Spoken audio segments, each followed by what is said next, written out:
Today, and this video is on the Beastly Boy TV channel. If you don't know, if you're from my Beastly Boy 02 channel, which is the link that'll be in the description, that's my main channel, you should subscribe to that. But anyways, if you're from the Beastly Boy 02 channel, excuse the acne, by the way. Jeez, I don't know what, I don't really get acne. I don't know, I'm really getting these things, I don't know. But anyways, if you're from the Beastly Boy 02 channel, I'm doing all the stuff that I did about TV shows and reviews and stuff, because I want my channel, I want a specific thing for my Beastly Boy 02 channel, but this is where I just do, like, all things TV shows, okay? But anyways, this is the O2 review show. I'm talking about Disney Channel premieres, and overall, good job, Disney. Good job, Disney, tonight. So, I want to talk about Bunk'd, because a lot of things, Bunk'd tonight didn't really make sense. It was wacky. Like, it was good, but some things didn't make sense. Like, number one, well, actually, this is the only thing that didn't really make sense to me. Okay, so I want to talk about the storyline real quick. So, boom, we're doing the annual Kikiwaka, Camp Kikiwaka Camp of the Year, challenge, I guess. So, like, there's, like, a few competitions to determine which camp is going to be gonna win the annual Camp Kikiwaka Camp of the Year canoe trophy. And then there was, like, a lot of cheating with Lou and Xander, and then Emma was playing a double agent for both of them, helping both of them cheat, which at the end is really just hurting both of them and helping the Weasel Cabin. And then she starts being a triple agent and helping out the Weasel cabin, helping out the Weasel Cabin. And yeah, so basically just every what do you call it? Every camp, every cabin cheated. I don't understand it. I don't understand why they had Lou and Xander pressure Emma into cheating for them. I don't. It made no sense. Like, the way that Lou has been written, I really don't see her as a cheater. I don't see her as someone who would cheat. Like, I really don't. And then the way that Xander's been written, I don't see him as someone who cheat like this either. I honestly really don't understand it. I don't know why they did this. I don't know. I just really don't know their thinking behind this. I don't. If they really wanted to go the route of the cheating, they really wanted to go that route, they could have maybe had some of the actual people in the camp cabins do it, not the counselors, though. Like, they could have had, like, Zuri do it for the cabin. They could have had that girl, I forgot her name, that girl for the Weasel Cabin do it. And then they could have had, maybe, not Jorge. I don't think, actually, Ravi's pretty competitive, though. Even though, like, I don't really see him as a cheater, Ravi, he seems, like, pretty competitive. I feel like he would do it. No, wait, Ravi's a camp counselor, so not him. Yeah, maybe Ravi. Yeah.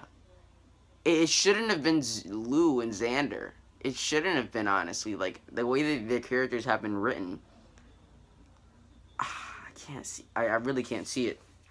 But, yeah, so, at the end of the day, everyone, no one won. No camp cabin won, because, it's revealed that all of them cheated, and then they all say, oh, we're sorry, Emma, for pressuring you to cheat for us, blah, blah, blah, blah. And then, yeah. So nobody wins. I really like the side plot with the whole, camp mascots thing for the extra point. And then, what's her name? The girl, oh my gosh. The girl in the woodchuck cabin, I keep forgetting her name. The girl that plays the violin, what's her name? No idea. I forgot. I forget her name. literally all the time. But anyways, Zuri and that girl being the woodchucks, and then Ravi and Jorge with the grizzly bear thing, and then the girl in the weasel cabin, which has no personality, but that's her character. It's funny doing her thing. I thought that plot was funny. I thought it was really funny. Yeah, overall, I thought it was a good episode, but just a lot of things in this Bunk'd episode did not make sense. So yeah, then we get to the stuck in the middle episode. I always do it's really fitting that the stuck in the middle episode is in the middle because I'm doing Andi Mack after this. But anyway, stuck in the middle episode, they did this whole thing with the whole, oh, Louie and Beast are twins, but they were born on different days because Louie's birthday was 1150 something and the Beast's birthday was 1200 something. They did this whole thing on Liv and Maddie.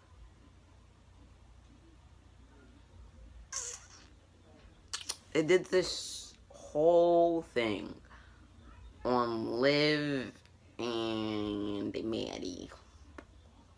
So, was there something that made this, the way they did this one, stand out? No. I don't think so.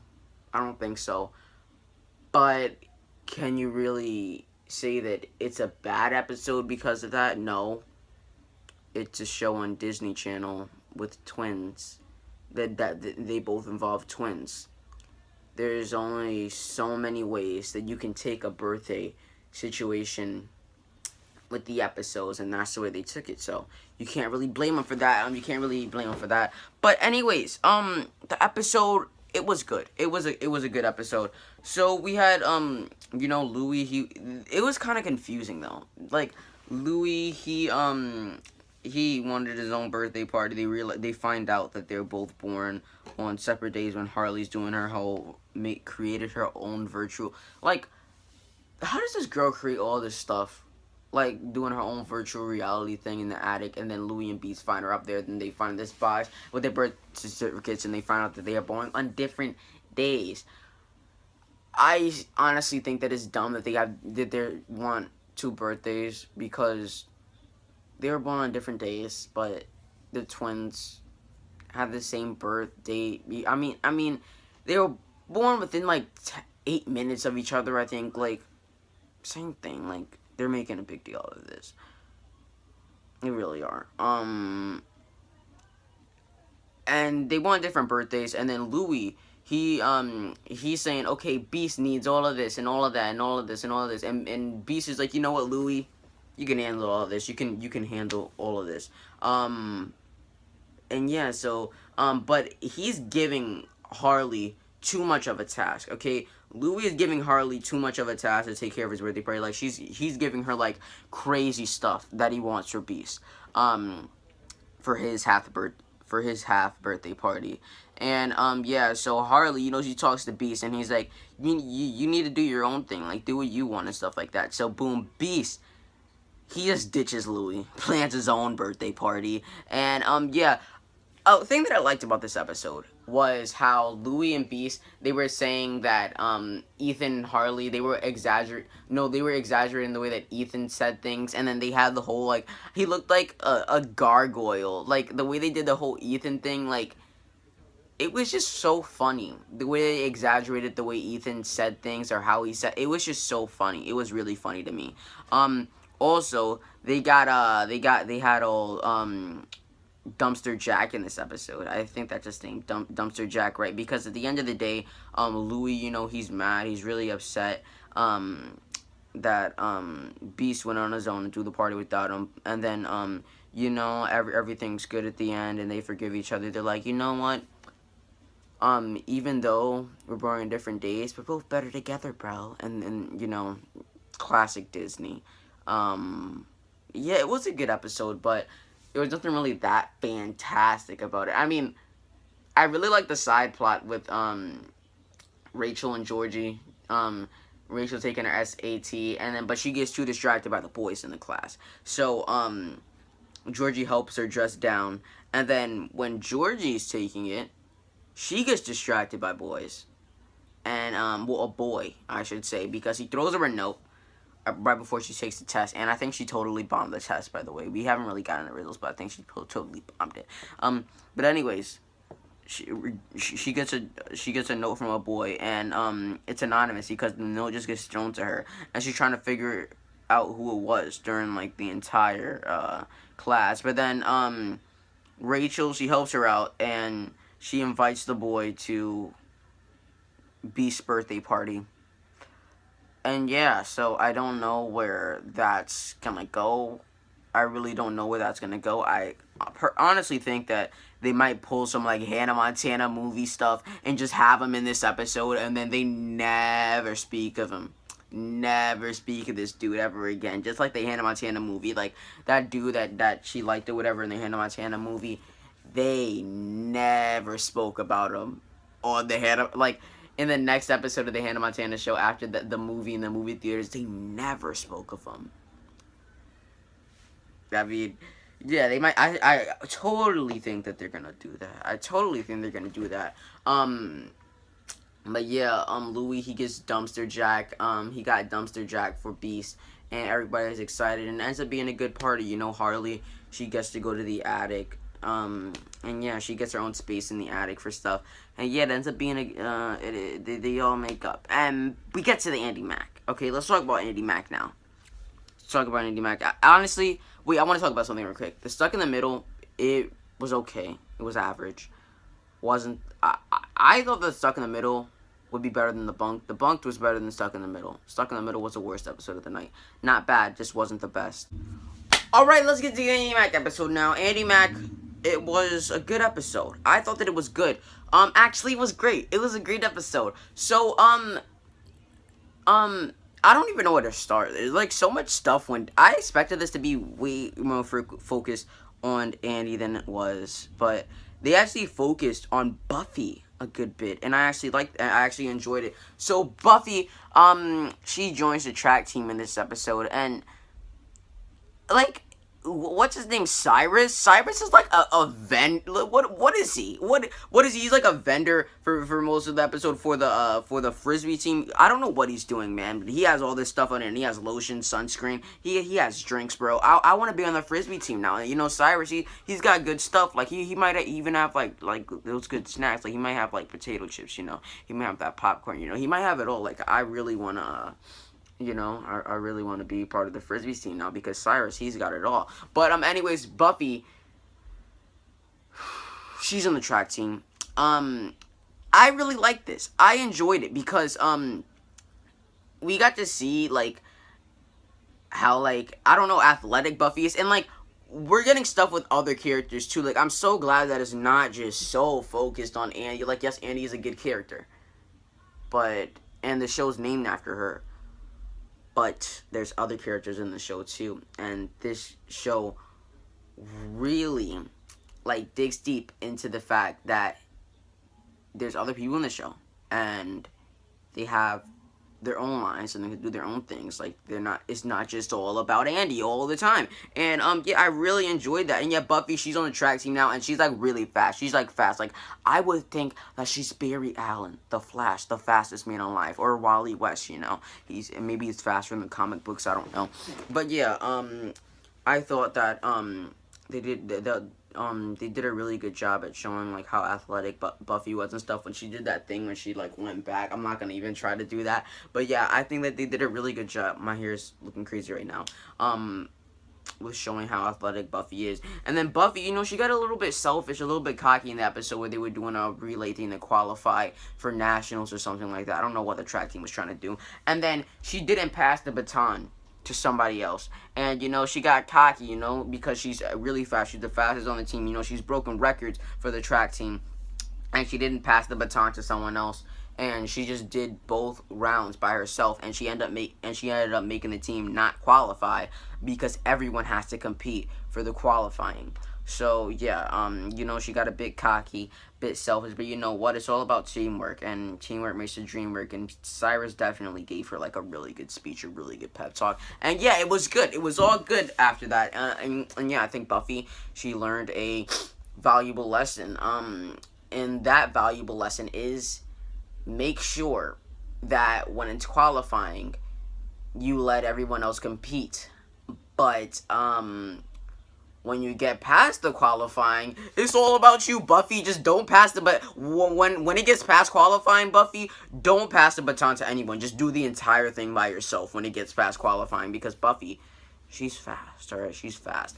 But yeah. So yeah, she learned the valuable lesson. And Andi, Beck, she wants to show her like a scary movie called and yeah. So the grandma, I don't even know what to call her. The grandma, at the end of the episode, I guess she tells Andi to call her Cece. Okay, I will call her Cece. So Cece, she tells Bex, no, don't let her watch that movie. But then Bex shows her the movie anyways, and Bex is like, I'm right here. This movie's more funny than scary, so you're not gonna get really scared. And Buffy's like, but if you do get scared, I'm right here. And they're watching the movie together. All of a sudden, we saw this in the commercial, Bex is sleeping, and Andi is scared to death. She's scared to death. Yeah, it's just mental. And yeah, so Andi goes to school. She's sleeping. This is a really cringy moment in the show. Where Andi, she's trying to stay awake and she's sleeping and stuff. And then the teacher says, Andi, you want detention? You got it. What's cringy about that, Mekhi? What's so cringy about that? What's so cringy about that? Well, that entire thing where the teacher said that was obviously voiceovered. It was obvious, like, it was so obvious. And, like, the voice acting was so bad in that. Like, Andi, Mack, you want detention? You got it. Like, the voice acting was so bad. Like, I was like, oh. I don't know who did that voice acting, bro. But, yeah, like, it was so obviously voiceovered because in the scenes that had talking with the teacher, first of all, the sound was so off and loud. Like, it wasn't even there. But, yeah. Andi was like this, and then it was like, Andi, Mack, you want detention? Then it goes to the teacher like this. The teacher didn't even look like he was talking to Andi. He was just like this. Like, it looked like he was doing something with the papers, and then he just looked up like this at Andi. Like, he didn't look mad, or he was talking to her at all. He just literally looked at her like the most clueless look. The most clueless look from the teacher. Most clueless look.